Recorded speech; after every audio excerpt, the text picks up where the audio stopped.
بسم اللہ الرحمن الرحیم 16 دسمبر پاکستان کی تاریخ کا سیاہ ترین دن۔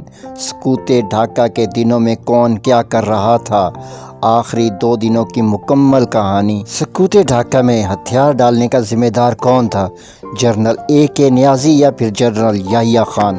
جب پاک فوج کو شکست ہو رہی تھی مگر یحییٰ خان ٹیلی فون پر نور جہاں سے گانے کیوں سن رہا تھا؟ اگر پاک فوج ہتھیار نہ ڈالتی تو پھر کیا منظر ہوتا؟ ہتھیار ڈالنے کے علاوہ کیا کوئی دوسرا راستہ موجود نہیں تھا؟ اگر دوسرے راستے موجود تھے تو پھر سرنڈر آخر کیوں کیا گیا؟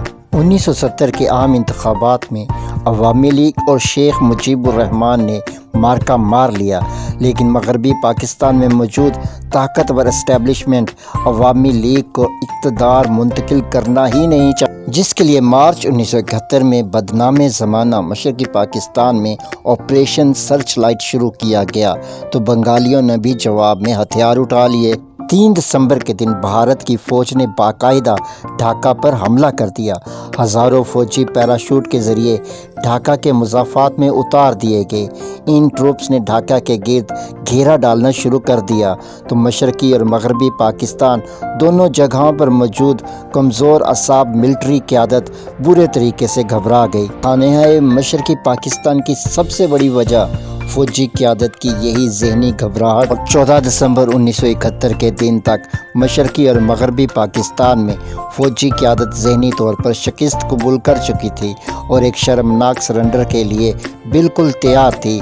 مسئلہ صرف یہ تھا کہ ذمہ داری کون اٹھائے گا۔ چنانچہ مشرقی پاکستان میں جنرل AK نیازی نے اگلے احکامات کے لیے GHQ رابطہ کیا، جنرل یحییٰ خان اور جنرل ٹیکا خان سے، کیونکہ جنرل نیازی کو ان دونوں سے مدد کی توقع تھی، کیونکہ انہوں نے ہی مشرقی پاکستان میں آپریشن سرچ لائٹ شروع کیا تھا۔ جنرل نیازی کی توقع کے عین مطابق شکست خوردہ جنرل یحییٰ خان کی طرف سے انہیں 16 دسمبر کے دن ایک ٹیلی گرام موصول ہوا۔ یحییٰ خان نے لکھا کہ جنگ کے اس مرحلے میں اب آپ کی مزید فوجی کارروائیوں سے کچھ حاصل نہیں ہوگا۔ آپ کو ان حالات میں مغربی پاکستان کے رہنے والوں اور دوسرے وفادار لوگوں کی سلامتی کے لیے ہر ممکن کوشش کرنی چاہیے۔ میں نے اقوام متحدہ سے درخواست کی ہے کہ وہ ہندوستان سے جنگ بندی کا کہے اور شر پسندوں سے ہماری افواج اور دوسرے لوگوں کے تحفظ کی ضمانت مانگے۔ جنرل یحییٰ خان کے اس ٹیلی گرام کے بعد جنرل AK نیازی نے سیز فائر کا مسودہ تیار کر کے امریکی قونصل خانے کے ذریعے انڈین آرمی کے چیف فیلڈ مارشل تک پہنچا دیا۔ اگلے روز انڈین آرمی چیف کا غرور بھرا پیغام پہنچا کہ اب جنگ بندی کے تمام آپشنز ختم ہو چکے ہیں۔ جنگ بندی اب صرف اسی صورت میں ممکن ہوگی جب پاکستانی فوج مشرقی پاکستان میں غیر مشروط ہتھیار ڈال دے، مکمل سرنڈر کر دے۔ اب جنگ بندی 90,000 فوجیوں کی پتلونوں کے بدلے ہوگی۔ اتنا بڑا فیصلہ جنرل نیازی اکیلے کرنے کے لیے تیار نہیں تھے۔ وہ چاہتے تھے کہ اگر یہ شکست ہماری قسمت میں لکھ دی گئی ہے تو میں اکیلے ہی کیوں اس کی ذمہ داری اٹھاؤں۔ پوری فوج کی قیادت کو اس شرمناک معاہدے میں شامل ہونا چاہیے، اس لیے انہوں نے GHQ راولپنڈی سے رابطہ کیا۔ صدیق سالک اپنی کتاب وٹنس ٹو سرنڈر میں لکھتا ہے کہ یحییٰ خان نے جنرل نیازی کو مشورہ دیا، میں چاہتا ہوں کہ آپ ان شرائط پر جنگ بندی قبول کر لیں کیونکہ یہ آپ کی ضرورت کو پورا کرتی ہے۔ البتہ یہ یاد رکھیں کہ اس سمجھوتے کی حیثیت 2 مقامی کمانڈروں کے باہمی بندوبست کی سی ہوگی۔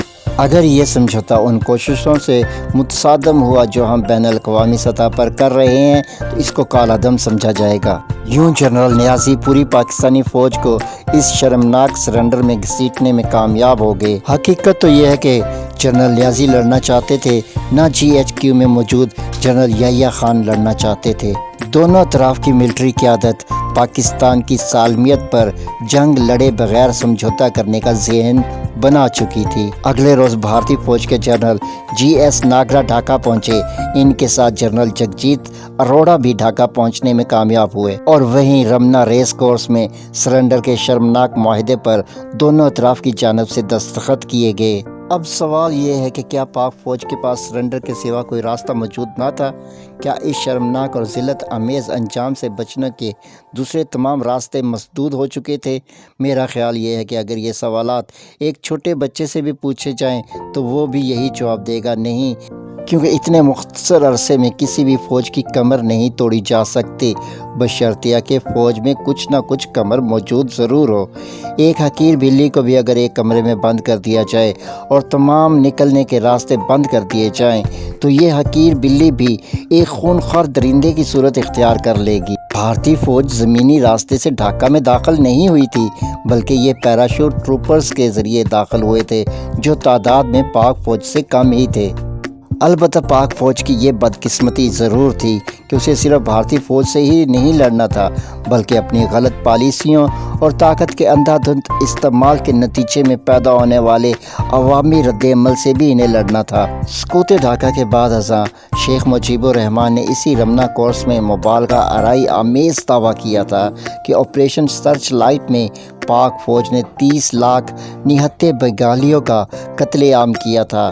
یہ تو قرینِ قیاس ہے کہ شیخ مجیب الرحمان 3 لاکھ یا 30,000 بنگالیوں کی اموات کو 30 لاکھ بنا دیں، لیکن یہ قرینِ قیاس نہیں ہے کہ آپ کہیں کہ ہم نے مشرقی پاکستان میں قتل عام کیا ہی نہیں تھا۔ شیخ مجیب الرحمان نے مزید دعویٰ کیا تھا کہ 2 لاکھ بنگالی عورتوں کی عصمت دری بھی کی گئی ہے۔ یہاں بھی یہ تو ہو سکتا ہے کہ وہ 20,000 کے عدد کو یا کم از کم 2,000 کے عدد کو 2 لاکھ بنا دیں، لیکن کیا یہ ممکن ہے کہ مشرقی پاکستان میں آپ کہیں کہ عصمت دری کے واقعات بالکل ہوئے ہی نہیں تھے؟ لیکن عوامی رد عمل جتنا بھی شدید ہو، لیکن یہ لوگ پاک فوج کی طرح پیشہ ورانہ تربیت اور ہتھیاروں سے لیس نہ تھے۔ اگر ایک بندوق باز کے سامنے 1000 آدمی بھی آ جائیں تو بھی وہ بندوق باز اپنے مرنے سے پہلے ان میں سے سینکڑوں کو تو ضرور ہلاک کر دے گا، بشرطیہ کہ بندوق باز لڑنا چاہے۔ لیکن اگر آپ لڑنے کے لیے تیار ہی نہ ہوں تو سامنے کتنے مقابلے میں آتے ہیں، یہ سوال ہی بے فائدہ ہے۔ 16 دسمبر کا سقوط ڈھاکہ صرف پاکستان ہی کی شکست نہ تھی، بلکہ جیسے پہلے جنگ عظیم میں خلافت عثمانیہ کی شکست محض ترکوں کی شکست نہیں تھی، بلکہ پورے عالم اسلام کی شکست تھی۔ چنانچہ 16 دسمبر کی شکست صرف پاکستان کی ہار نہ تھی، بلکہ یہ نظریہ پاکستان کی شکست تھی۔ اندرا گاندھی نے ایک عوامی اجتماع میں سقوط ڈھاکہ کے بعد نخوت و تکبر سے کہا تھا کہ آج ہم نے 2 قومی نظریہ خلیج بنگال میں ڈبو دیا ہے۔ آپ کے کندھوں پر اس دن صرف ایک مخصوص علاقے کی حفاظت کے فرائض نہ تھے، بلکہ 2 قومی نظریے کی پاسداری بھی آپ کر رہے تھے۔